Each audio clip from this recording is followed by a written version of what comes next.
بسم اللہ الرحمن الرحیم الحمد للہ رب العالمین والصلاة والسلام علی سید المرسلین وعلی آلہ واصحابہ اجمعین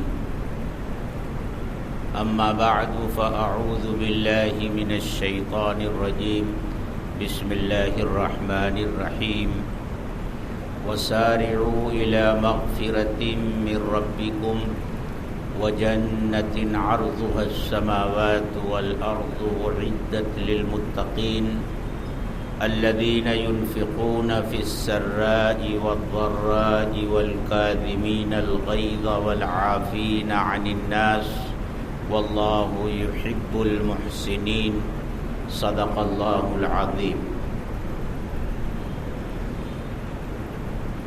محترم بزرگوں اور دوستوں،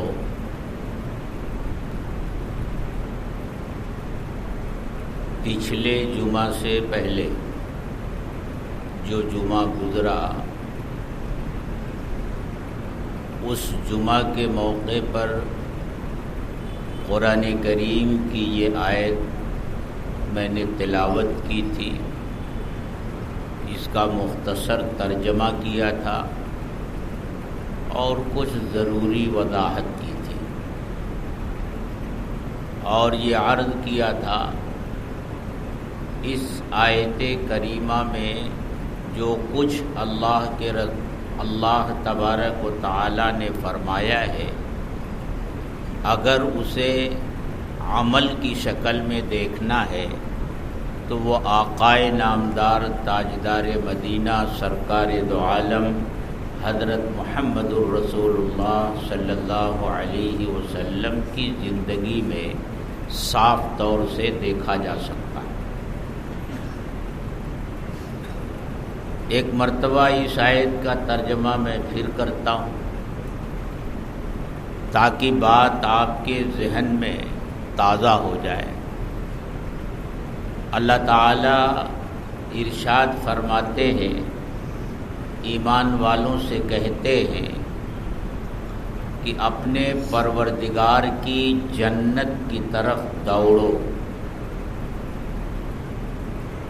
اپنے پروردگار کی مغفرت کی طرف دوڑو، اور اس جنت کی طرف دوڑو جس کی چوڑائی زمین اور آسمان ہے، اور جو تیار کی گئی ہے متقیوں کے لیے۔ متقی کون ہیں؟ فرمایا جو خرچ کرتے ہیں فراخی میں بھی اور تنگ دستی میں بھی، اور غصے کو ضبط کرنے والے ہیں، لوگوں کو معاف کرنے والے ہیں، اور اللہ تبارک و تعالی نیک کام کرنے والوں کو پسند فرماتا ہے۔ ان آیتوں میں اللہ تعالیٰ نے پہلے تو یہ حکم دیا کہ اپنے رب کی مغفرت کی طرف دوڑو اور جنت کی طرف دوڑو۔ دوڑنے کا مطلب یہ ہے کہ اللہ کی مغفرت حاصل کرنے کے لیے اور اللہ کی جنت کو حاصل کرنے کے لیے خوب کوشش کرو، خوب محنت کرو، اور اس دنیا میں وہ تمام اعمال کرو جن سے اللہ راضی ہوتے ہیں۔ اللہ راضی ہوں گے تو مغفرت بھی مل جائے گی اور جنت بھی مل جائے گی۔ اور پھر یہ فرمایا جنت تو اللہ نے اپنے متقی بندوں کے لیے بنائی ہے، اور متقی بندوں کے چند اوصاف ذکر کیے کہ جو خرچ کرتے ہیں فراخی میں بھی، یعنی جب ان کے پاس مال ہوتا ہے تب بھی خرچ کرتے ہیں، اور تنگ دستی میں بھی خرچ کرتے ہیں، جب خود ان کا ہاتھ تنگ ہوتا ہے اس وقت بھی وہ اللہ کے راستے میں خرچ ہی کرتے ہیں۔ یہ نہیں کہ تنگ دستی کا بہانہ بنا کر کے وہ اللہ کے راستے میں خرچ کرنے سے رک جائیں، ایسا نہیں ہے۔ ایک وصف یہ بیان کیا کہ جو فراخی میں بھی خرچ کرتے ہیں اور تنگ دستی میں بھی خرچ کرتے ہیں. یہ تو قرآن نے کہا. اب اللہ کے رسول صلی اللہ علیہ وسلم کی سیرت میں دیکھیے، آپ کا عمل دیکھیے کہ آپ کس طرح اللہ کے راستے میں خرچ کرتے تھے. میں نے پہلے بھی عرض کیا تھا پچھلے جمعہ کو کہ یہاں اللہ تعالیٰ نے یہ فرمایا ہے کہ جو خرچ کرتے ہیں تنگ دستی میں بھی اور فراخی میں بھی، کیا خرچ کرتے ہیں یہ بیان نہیں کیا، مال کا ذکر نہیں کیا، بلکہ صرف یہ کہا کہ جو خرچ کرتے ہیں. کیا خرچ کرتے ہیں؟ یعنی جس کے پاس جو کچھ ہے وہ اللہ کے دین کے لیے اور اللہ کے راستے کے لیے خرچ کرتا ہے. جس کے پاس مال ہے وہ مال خرچ کرتا ہے. جس کے پاس مال نہیں ہے لیکن وقت ہے وہ وقت خرچ کرتا ہے. اور جس کے پاس عزت اور آبرو ہے وہ اللہ کے دین کے لیے اپنی عزت اور آبرو کو بھی داؤں پر لگا دیتا ہے. اس کی پرواہ نہیں کرتا کہ اگر میں دین کا یہ کام کروں گا تو لوگ مجھے گالیاں دیں گے، مجھے برا بھلا کہیں گے، لوگوں کی نظر میں اچھا سمجھا جاتا ہوں، لوگ مجھ سے ناراض ہو جائیں گے. اس کی قطعاً پرواہ نہیں کرتا. وہ اللہ کے دین کا کام کرتا ہے، چاہے لوگ اچھا کہیں اسے یا برا کہیں، گالیاں دیں اسے یا اسے اپنے سراخوں پر بیٹھائیں، اسے اس کی پرواہ نہیں ہوتی. وہ بس اللہ کے دین کا کام کرتا ہے. تو یہ اپنی عزت اور آبرو کو اللہ کے دین کے لیے خرچ کرنا ہے. تو جس کے پاس جو ہے وہ اللہ کے دین کے لیے خرچ کرتا ہے، فراخی میں بھی اور تنگ دستی میں بھی.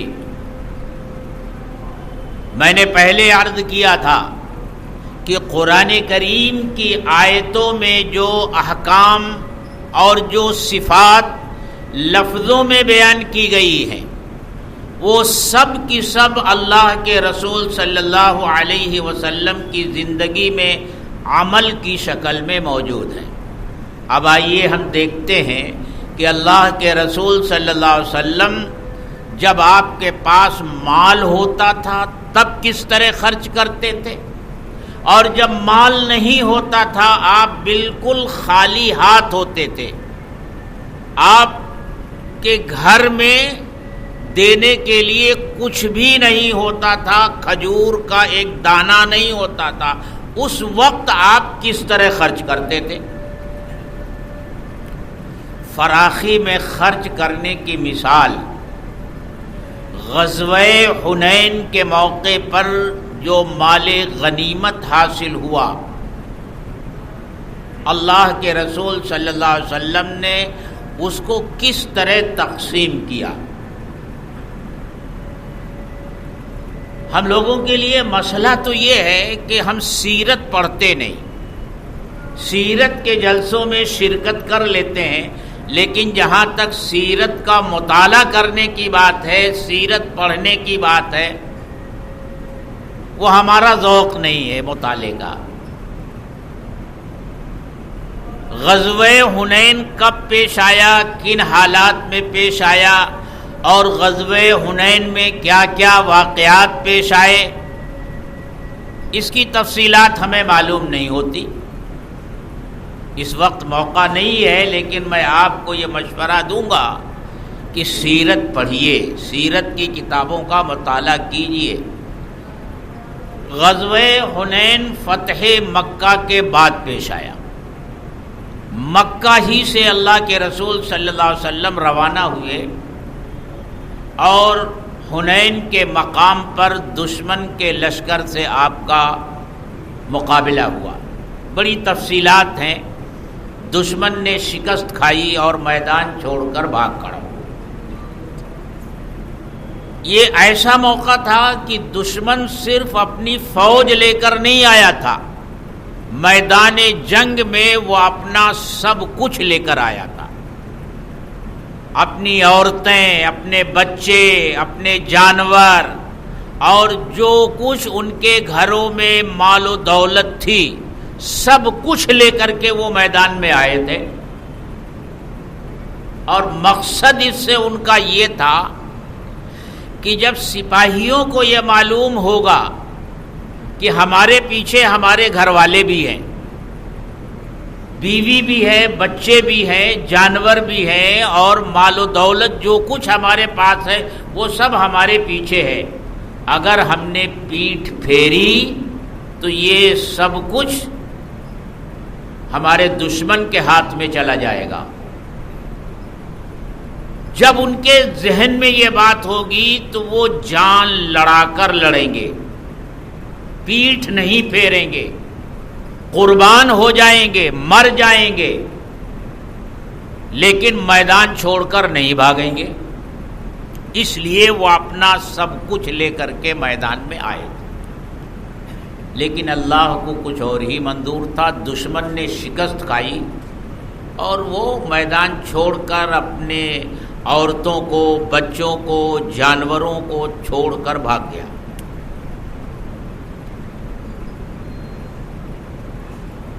سیرت نگاروں نے لکھا ہے کہ اس جنگ میں 6000 قیدی پکڑے گئے. اپنے پیچھے جو وہ عورتیں، بچے اور بوڑھوں کو چھوڑ کر گئے تھے، جو بھاگ سکتے تھے وہ بھاگ گئے. لیکن یہ عورتیں بھاگ کر کہاں جاتی، یہ بچے بھاگ کر کہاں جاتے، یہ سب گرفتار ہوئے، قیدی بنائے گئے. 6000 قیدی، غلام اور باندی.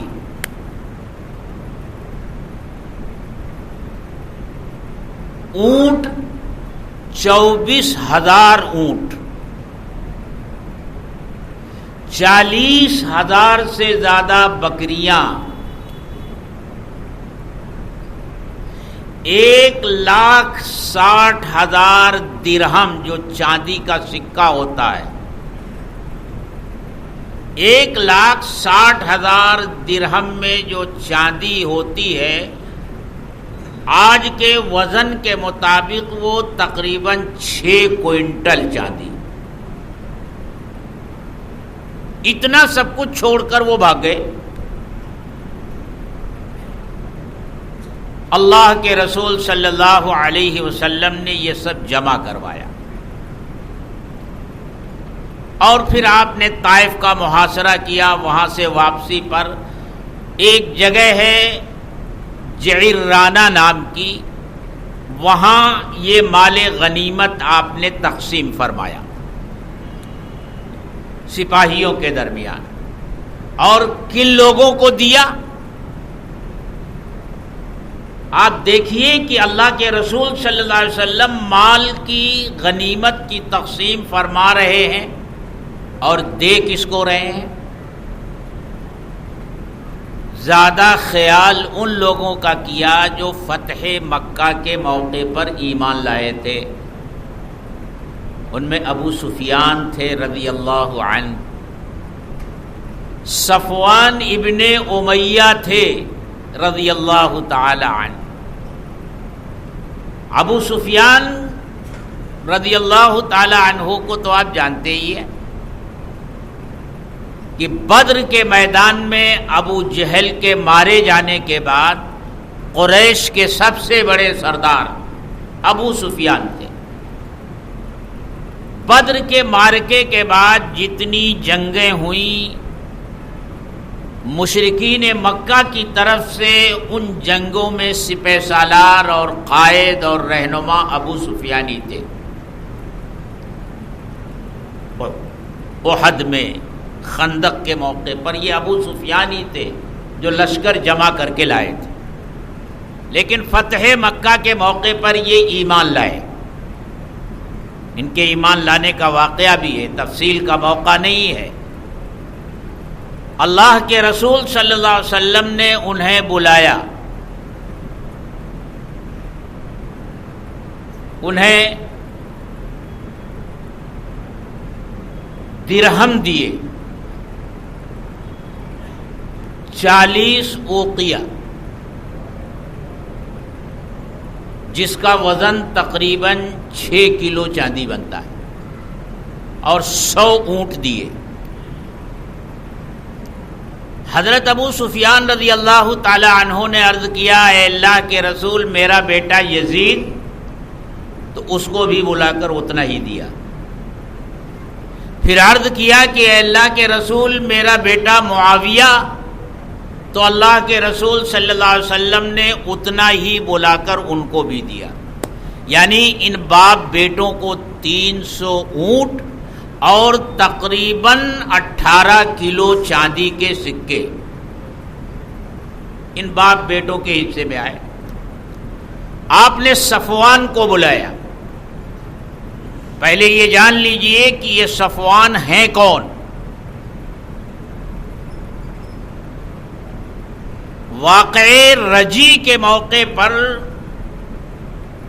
حضرت زید بن دسنہ اور حضرت خباب رضی اللہ تعالی عنہ کو گرفتار کیا گیا تھا اور مکہ لایا گیا تھا، اور مکہ کے بازار میں انہیں بیچا گیا تھا۔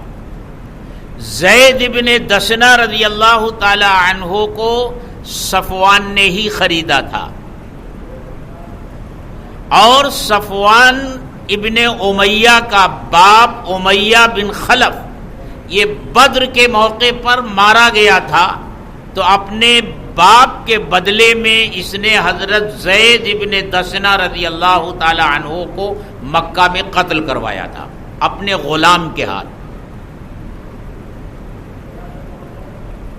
اور بدر ہی کے موقع پر ایک شخص عمیر ابن وہب، جس کا بیٹا وہب ابن عمیر قیدی بنا کر مدینہ لایا گیا تھا، اس نے عمیر ابن وہب سے یہ معاہدہ کیا کہ تمہارے اوپر جتنا قرض ہے وہ میں ادا کر دوں گا، تم اگر مارے گئے تو تمہارے بچوں کا، گھر والوں کا خیال میں کروں گا، جو کچھ میرے بچوں کے اوپر خرچ کروں گا تمہارے بچوں کے اوپر خرچ کروں گا، تم محمد صلی اللہ علیہ وسلم کا کام تمام کر دو۔ عمیر ابن وہب یہ ارادہ لے کر کے مدینہ آیا، اور ابھی مسجد نبوی کے سامنے یہ اپنی اونٹنی بیٹھا ہی رہا تھا کہ اس کے اوپر نظر پڑ گئی حضرت عمر فاروق رضی اللہ تعالی عنہ کی، وہ بیٹھے ہوئے تھے، اور اس پر نظر پڑتے ہی انہوں نے ساتھیوں سے کہا کہ یہ شیطان کسی غلط ارادے سے ہی آیا ہوا ہے، ذرا ہوشیار رہنا۔ یہ اپنی اونٹنی سے اتر کر جب مسجد کی طرف بڑھا تو حضرت عمر فاروق رضی اللہ تعالی عنہ نے اس کی تلوار اور اس کے گریبان کو ہاتھ میں پکڑ لیا، اور اللہ کے رسول صلی اللہ علیہ وسلم کو اطلاع بھیجی کہ عمیر آیا ہے، اور لگتا ہے کہ یہ کسی اچھے ارادے سے نہیں آیا۔ آپ نے ارشاد فرمایا عمیر کو میرے سامنے لاؤ۔ حضرت عمر فاروق رضی اللہ تعالی عنہ نے اپنے ساتھیوں سے کہا تم سب اندر چلو اور اللہ کے رسول صلی اللہ علیہ وسلم کے چاروں طرف بیٹھ جاؤ، اور ہوشیار رہنا کہ یہ شیطان کوئی شرارت نہ کرنے پائے۔ اس طرح یہ اس کے گریبان اور تلوار کو پکڑے ہوئے اللہ کے رسول صلی اللہ علیہ وسلم کی خدمت میں حاضر ہوئے۔ آپ نے ارشاد فرمایا عمر چھوڑ دو، اور پھر عمیر سے پوچھا عمیر کس لیے آئے ہو؟ اس نے کہا میرا بیٹا آپ کی قید میں ہے، اس کے سلسلے میں بات کرنے کے لیے آیا ہوں۔ آپ نے فرمایا سچ سچ بتاؤ کس لیے آئے ہو؟ اس نے کہا اسی نیت سے آیا ہوں۔ آپ نے فرمایا پھر یہ تلوار گردن میں ڈال کر کیوں آئے ہو؟ اس نے کہا ان تلواروں نے بدر کے میدان میں آپ کا کیا بگاڑا کیا جی آپ کا کچھ بگاڑ لیں گی؟ آپ نے فرمایا عمیر سچ سچ بتاؤ صفوان سے تمہاری کیا گفتگو حتیم میں بیٹھ کر ہوئی ہے؟ کیا تمہارے اور صفوان کے درمیان یہ بات نہیں ہوئی ہے؟ تم نے اس سے یہ کہا کہ اگر میرے اوپر قرض نہ ہوتا اور میرے بعد میرے بیوی بچوں کا کیا ہوگا اس کی فکر نہ ہوتی تو میں مدینہ جاتا اور محمد کو قتل کر دیتا۔ اس کے جواب میں صفوان نے تم سے کہا تم بے فکر ہو جاؤ، تمہارا قرض میں ادا کروں گا، اور اگر تم مارے گئے تو تمہارے بچوں کی خبرگیری میرے ذمے۔ کیا تمہارے اور صفوان کے درمیان یہ گفتگو نہیں ہوئی؟ عمیر نے کہا اب تک تو آپ جب کہتے تھے کہ آپ کے پاس آسمان سے وحی آتی ہے تو ہم آپ کو جھٹلاتے تھے، لیکن اب مجھے یقین ہو گیا کہ آپ اللہ کے سچے رسول ہیں۔ میرے اور صفوان کے درمیان جب یہ بات ہو رہی تھی تو وہاں کوئی تیسرا نہیں تھا، اور ہمارے درمیان یہ معاہدہ ہوا تھا کہ یہ بات ہم دونوں کے درمیان ہی رہے گی۔ میں ایمان لاتا ہوں اور کلمہ پڑھتا ہوں اشہد ان لا الہ الا اللہ واشہد ان محمدا عبدہ ورسولہ۔ عمیر ابن وہب ایمان لے آئے، اور ادھر صفوان مکے میں لوگوں سے یہ کہتا پھر رہا ہے کہ اے لوگوں، کچھ ہی دنوں میں ایک اچھی خبر آنے والی ہے کہ بدر کا غم سب بھول جائیں گے۔ لیکن پھر اسے پتا چلا کہ عمیر تو مسلمان ہو گیا۔ یہ ہے صفوان ابن امیہ جو اس جنگ میں شریک ہیں۔ ان کو اللہ کے رسول صلی اللہ علیہ وسلم نے پہلے 100 اونٹ دیے، انہوں نے اور مانگے، 100 اونٹ اور دیے، پھر مانگا 100 اونٹ اور دیے، 300 اونٹ صفوان ابن امیہ کو دی۔ اس طرح جو نئے نئے مسلمان ہوئے تھے ان کو اللہ کے رسول صلی اللہ علیہ وسلم نے مال غنیمت میں سے دل کھول کر عطا فرمایا، اور ان کو دے دینے کے بعد پھر جو باقی فوج کے سپاہی تھے ان میں مال غنیمت کو تقسیم کیا گیا۔ یعنی جو کچھ ملا تھا اللہ کے رسول صلی اللہ علیہ وسلم نے جعرانہ کے مقام پر سب تقسیم کر دیا، کچھ باقی نہیں چھوڑا۔ یہ ہے کہ جب فراخی ہوتی ہے تو وہ خرچ کرتے ہیں، جو کچھ آیا اللہ کے رسول صلی اللہ علیہ وسلم نے اس کو خرچ کر دیا۔ اور ایک بات اور ہوئی، انصار مدینہ کو کچھ نہیں دیا، ایک بکری بھی نہیں دی۔ انصار مدینہ کو کچھ نہیں دیا، ایک بکری بھی نہیں دی۔ اس کا بڑا دکھ ہوا انصار مدینہ کو، خاص طور سے جو نوجوان صحابہ تھے، ان کی زبانوں پر یہ بات آ گئی کہ ابھی تو ہماری تلواروں سے خون ٹپک رہا ہے، اور مال غنیمت تقسیم کرنے کا موقع آیا تو ہمیں فراموش کر دیا گیا۔ یہ چرچا ہونے لگی ان کے درمیان۔ ان کے سردار حضرت سعد ابن عبادہ رضی اللہ تعالی عنہ اللہ کے رسول صلی اللہ علیہ وسلم کی خدمت میں حاضر ہوئے اور پورا واقعہ عرض کیا۔ اللہ کے رسول صلی اللہ علیہ وسلم نے پوچھا، سعد یہ بتاؤ، یہ تو دوسرے لوگوں کا خیال ہے، تمہارا خیال کیا ہے؟ انہوں نے عرض کیا کہ اے اللہ کے رسول، میں بھی اپنے قوم ہی کا ایک فرد ہوں۔ تو اللہ کے رسول صلی اللہ علیہ وسلم نے ارشاد فرمایا، اچھا صحابہ کو ایک خیمے میں جمع کرو، انصار کو ایک خیمے میں جمع کرو، صرف انصار کو جمع کرو۔ ایک خیمے میں جب جمع ہو گئے، آپ کو اطلاع دی گئی تو آپ تشریف لائے۔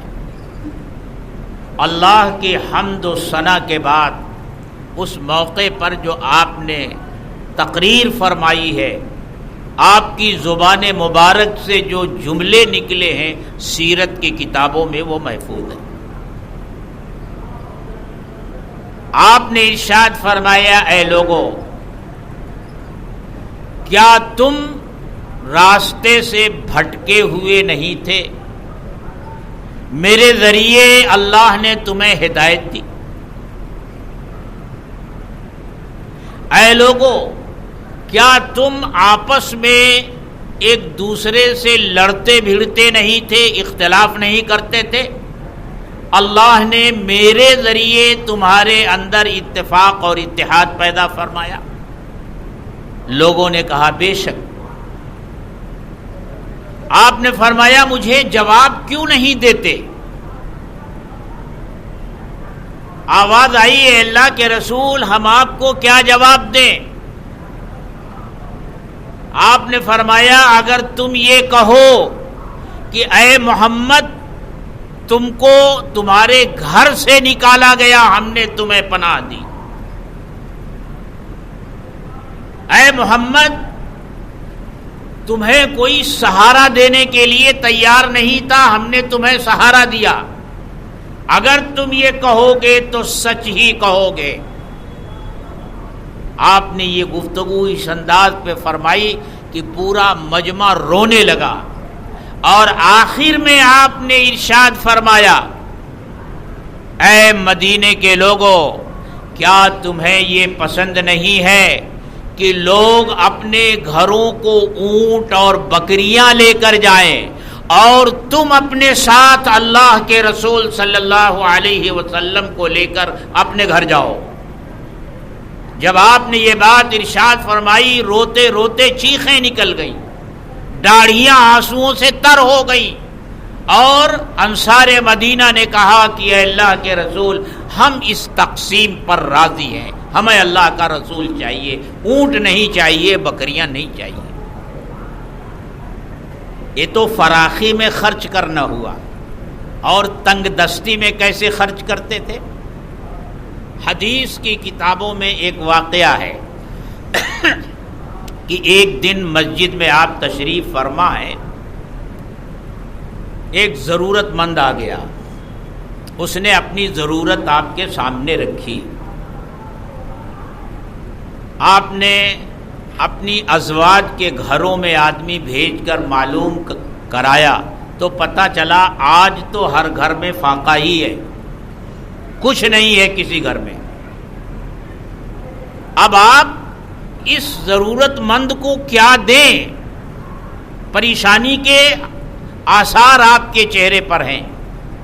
ایک یہودی عالم جو مسلسل آپ کی مجلس میں شرکت کرتے رہے تھے، انہوں نے جب یہ دیکھا تو آگے بڑھ کر کے یہ کہا کہ اگر آپ پسند فرمائیں تو میں آپ کو کچھ قرض دے دوں تاکہ آپ اس ضرورت مند کی ضرورت پوری کر دیں۔ آپ نے وہ قرض لے لیا، اور طے ہو گیا کہ اتنے دنوں کے بعد آپ قرض کی ادائیگی کریں گے۔ وہ ضرورت مند اور سائل چلا گیا وہ لے کر کے۔ کچھ دن گزرے اور ابھی وہ مدت پوری نہیں ہوئی تھی جو قرض لیتے وقت طے کی گئی تھی۔ ظہر کی نماز کا وقت ہوا، صحابہ مسجد میں موجود ہیں، اللہ کے رسول صلی اللہ علیہ وسلم ظہر کی نماز پڑھانے کے لیے مصلی کی طرف بڑھ رہے ہیں۔ وہ یہودی مسجد میں داخل ہوئے اور مصلی پر جانے سے پہلے اس نے آپ کو روک لیا، اور بڑی سختی کے ساتھ اس نے کہا کہ محمد قرض لیا تھا اور اب تک ادا نہیں کیا۔ آپ نے ارشاد فرمایا کہ بھائی ابھی تو مدت پوری نہیں ہوئی۔ اس نے فرمایا مجھے معلوم ہے، مجھے یہ بتایا گیا ہے کہ تم لوگوں کی یہی عادت اور یہی خصلت ہے، تم کیا تمہارے باپ دادا بھی ایسا کرتے تھے؟ وہ کہاں کہہ رہا ہے؟ مسجد نبوی میں کھڑے ہو کر کے کہہ رہا ہے۔ کن کے سامنے کہہ رہا ہے؟ صحابہ کرام کے سامنے کہہ رہا ہے۔ وہ جانثار صحابہ جو آپ کے ایک اشارے پر دنیا کی ہر طاقت سے ٹکرانے کے لیے تیار، ان کے سامنے وہ اس طرح کی باتیں کر رہا ہے. آپ نے فرمایا دیکھو بھائی اس وقت میرے پاس تو تمہیں دینے کے لیے کچھ ہے نہیں. اس نے کہا ٹھیک ہے آپ نماز پڑھا لیجئے، لیکن جب تک میں اپنا مال وصول نہیں کر لوں گا اس وقت تک میں آپ کو نہیں چھوڑوں گا. ظہر کی نماز پڑھائی آپ نے، ظہر کے بعد وہ آپ کو لے کر مسجد میں بیٹھ گیا، عصر تک بیٹھا رہا. صحابہ جب عصر کی نماز پڑھنے آئے تو دیکھا کہ وہ آپ کو لے کر بیٹھا ہے. عصر کے بعد آپ کو لے کر بیٹھ گیا. صحابہ جب مغرب پڑھنے آئے تو دیکھا آپ کو لے کر بیٹھا ہے. پھر عشاء کے وقت آئے تو دیکھا آپ کو لے کر بیٹھا ہے. اب صحابہ کی آنکھوں میں تو خون اتر آیا، سرخ سرخ آنکھوں سے اسے دیکھنے لگے. آپ سمجھ گئے. آپ نے صحابہ کو روکا، منع کیا، ہرگز کچھ مت کہنا. عشاء کے بعد بھی وہ لے کر آپ کو بیٹھ گیا. پوری رات اس نے آپ کو مسجد میں روکے رکھا. یہ واقعہ کہاں ہو رہا ہے؟ مسجد نبوی میں ہو رہا ہے. فجر کی اذان ہوئی، صحابہ آئے تو دیکھا کہ وہ موجود ہے. فجر کے بعد بھی وہ بیٹھ گیا. جب دن کو چڑھ آیا تو وہ کہتا ہے آپ ہاتھ بڑھائیے. آپ نے ہاتھ بڑھایا تو اس نے اپنا ہاتھ آپ کے ہاتھ میں دیا اور کہتا ہے اشہد ان لا الہ الا اللہ واشہد ان محمدا عبدہ ورسولہ. اور پھر وہ کہتا ہے کہ میں صرف ایک یہودی نہیں، میں عالم ہوں، تورات میں نے پڑھی ہے. تورات میں نبی آخر الزماں کی جو نشانیاں اور علامتیں بتائی گئی ہیں وہ مجھے معلوم ہیں. میں اتنے دنوں سے آپ کی خدمت میں آتا رہا، ہر ایک نشانی میں نے آپ کی دیکھ لی. صرف ایک نشانی رہ گئی تھی جو میں نہیں دیکھ سکا تھا اب تک، وہ یہ کہ نبی آخر الزماں انتہائی بردبار ہوں گے، غصے کو پی جانے والے ہوں گے. اور جب جب ان کے ساتھ کوئی سخت بات کی جائے گی تو ان کے حلم میں، ان کی بردباری میں اضافہ ہوتا چلا جائے گا، وہ اور زیادہ بردبار ہو جائیں گے. میں نے آپ کے ساتھ جو گفتگو کی، باپ اور دادا کے تانے دیے، میرا مقصد یہ تھا کہ اس طرح کی باتوں سے آپ طیش میں آ جائیں. لیکن میں نے آپ کو جتنا طیش دلانے کی کوشش کی اتنا ہی آپ کے اندر حلم اور بردباری بڑھتی گئی. اور میں نے وہ نشانی آپ کی ذات میں دیکھ لی جو تورات میں نبی آخر الزماں کی بتائی گئی. اس لیے میں آپ کا کلمہ پڑھتا ہوں اشہد ان لا الہ الا اللہ واشہد ان محمدا عبدہ ورسولہ. تو جب تنگ دستی ہوتی تھی تو قرض لے کر خرچ کرتے تھے. بیویوں کے گھروں میں جو ہوتا تھا وہاں سے منگا کر خرچ کرتے تھے. قرض کا موقع نہیں ہے تو کسی صحابی کے پاس بھیج دیتے تھے، فلاں کے پاس چلے جاؤ، عثمان کے پاس چلے جاؤ، فلاں کے پاس چلے جاؤ، وہ تمہاری ضرورت پوری کر دیں گے. تو قرآن کہتا ہے الذین ينفقون فی السراء والضراء، جو خرچ کرتے ہیں فراخی میں بھی اور تنگ دستی میں بھی. دیکھو اللہ کے رسول صلی اللہ علیہ وسلم کی سیرت کہ آپ فراخی میں کس طرح خرچ کرتے تھے اور تنگ دستی میں کس طرح خرچ کرتے تھے. والکاظمین الغیظ، اور غصے کو ضبط کرنے والے، وہ بھی اسی واقعے میں موجود ہے کہ آپ نے اپنے غصے کو کس طرح ضبط کیا، کیسی کیسی گستاخیاں کی اس یہودی عالم نے، لیکن آپ نے برداشت کیا. والعافین عن الناس، اور معاف کرنے والے ہیں لوگوں کو. معاف کرنے کا معاملہ تو آپ کی زندگی میں اتنا ہے کہ اسے بیان بھی نہیں کیا جا سکتا۔ یہی دیکھیے عمیر ابن وہب قتل کرنے کے لیے آیا تھا، تلوار لے کر آیا تھا، زہر میں بجھا کر تلوار لے کر کے آیا تھا۔ اللہ نے آپ کو خبر دی، اس نے کلمہ پڑھا، آپ نے اسے معاف کر دیا۔ آج کی دنیا میں تو یہ ہو رہا ہے، صرف اس شک کی بنیاد پر کہ کچھ لوگ فلاں بڑی شخصیت کو قتل کرنے کا منصوبہ بنا رہے تھے، ان کا انکاؤنٹر کیا جاتا ہے، پکڑ کر سر عام ان کو گولیوں سے بھون دیا جاتا ہے، صرف یہ الزام لگا کر کے یہ فلاں بڑی شخصیت کے خلاف سازش کر رہے تھے، اور یہاں تو وہ قتل کا منصوبہ لے کر کے آیا تھا، قتل کرنے آیا تھا آپ کو، اور آپ نے اسے معاف کر دیا۔ اور عام معافی کا منظر دنیا والوں نے تو فتح مکہ کے موقع پر دیکھا ہے۔ آپ نے کس طرح معاف کیا ان لوگوں کو جنہوں نے مکی زندگی میں آپ کو اذیتیں دی، تکلیفیں پہنچائیں، پھر بدر میں لڑنے کے لیے آ گئے، وحد میں لڑنے کے لیے آ گئے، خندق میں لڑنے کے لیے آ گئے، لیکن آج وہ سب آپ کے سامنے سر جھکائے کھڑے ہیں، ایک ایک سے بدلہ آپ لے سکتے ہیں۔ صحابہ کرام کا 10,000 کا مجمع آپ کے ساتھ ہے، ایک اشارے کی ضرورت ہے، ہر تن سے سر جدا ہو سکتا ہے، لیکن آپ نے کیا کہا؟ اذهبوا انتم الطلقاء، جاؤ آج تم سب کے سب آزاد ہو، لا تثریب علیکم اليوم، آج تم سے کوئی بات پرس نہیں ہوگی۔ اللہ کے رسول صلی اللہ علیہ وسلم نے سب کو معاف کر دیا۔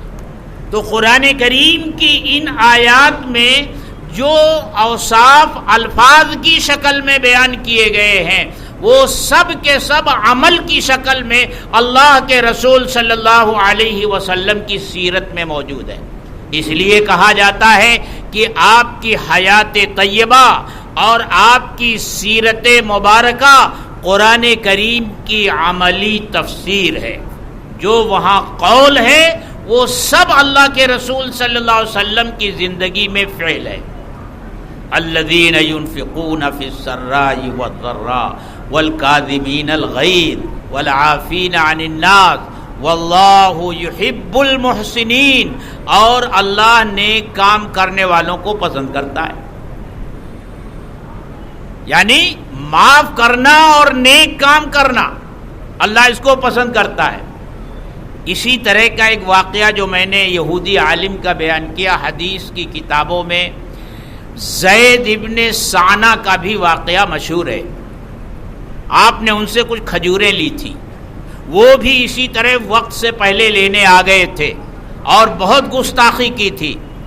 اللہ کے رسول صلی اللہ علیہ وسلم نے حضرت عمر فاروق رضی اللہ تعالی عنہ سے فرمایا، جاؤ ان جتنی کھجوریں ان کی ہیں وہ دے دو، اور اتنے سا مزید ان کو دے دینا۔ جب اتنی کھجوریں ان کو مل گئیں اور زیادہ دینے لگے حضرت عمر فاروق رضی اللہ تعالی عنہ، تو انہوں نے پوچھا بھائی یہ زیادہ کیوں دے رہے ہیں؟ کہا میرے آقا کا حکم ہے کہ یہ تم کو اور زیادہ دے دیا جائے۔ وہ گستاخی کر رہا ہے اور آپ اس کو اس کی جو کھجوریں ہیں اس سے زیادہ دینے کا حکم دے رہے ہیں۔ واللہ یحب المحسنین، اللہ نیک کام کرنے والوں کو پسند کرتا ہے۔ ایک واقعہ ہے حضرت حسین رضی اللہ تعالی عنہ کا، ان کی ایک خادمہ تھی، وہ وضو کرنے کے لیے بیٹھے اور وہ باندی جو ہے وضو کا پانی ان کو دے رہی تھی ان کے ہاتھ پر، اتفاق سے وہ برتن جس میں پانی تھا اس کے ہاتھ سے چھوٹ گیا اور پانی آپ کے اوپر گر گیا، کپڑے آپ کے خراب ہو گئے۔ بہت غصہ آیا، لیکن وہ باندی ہوشیار تھی، فوراً اس نے کہا والکاظمین الغیظ، جو غصے کو پی جاتے ہیں، آپ نے کہا ٹھیک ہے جا، میں نے اپنا غصہ ضبط کر لیا۔ پھر آگے وہ کہتی ہے والعافین عن الناس، اور جو لوگوں کو معاف کرنے والے ہیں۔ آپ ارشاد فرماتے ہیں جا میں نے تجھے معاف کر دیا۔ پھر وہ باندی موقع سے فائدہ اٹھاتی ہے، دیکھتی ہے لوہا گرم ہے، ہتھوڑا اور مارو۔ وہ کہتی ہے واللہ یحب المحسنین، اللہ نیک کام کرنے والوں کو پسند فرماتے ہیں۔ وہ فرماتے ہیں جا میں نے تجھے آزاد کر دیا۔ وہ باندی آزاد ہو گئی۔ تو یہ آیت کریمہ میں نے پڑھی تھی۔ پچھلے جمعہ کو میں غیر حاضر رہا، نہیں موجود تھا۔ اصل میں ادھر اتفاق یہ کہ میرے 3 سفر ہو گئے۔ ایک سفر دیوبند کا ہوا، پھر دلی میں امارت شرعیہ کا 2 روزہ اجلاس تھا، اس میں شرکت کی، اور اس کے بعد پھر 13 تاریخ جمعہ کو، پچھلے جمعہ کو جمعیت علماء ہند کی ورکنگ کمیٹی تھی، اس ورکنگ کمیٹی میں شرکت ہو گئی۔ اور پھر سنیچر کے دن مجھے لدھیانہ جانا تھا، وہاں شام میں ایک مدرسے کا جلسہ تھا، وہاں چلا گیا۔ تو یہ 3 سفر ہو گئے، جس میں ایک جمعہ بھی آ گیا۔ میں نے اس سے پہلے جمعہ کو یہ وعدہ کیا تھا کہ جو باتیں رہ گئی ہیں آگے جمعہ میں انشاءاللہ عرض کی جائیں گی، تو پچھلا جمعہ اس طرح چلا گیا، کچھ عرض نہیں کیا جا سکا۔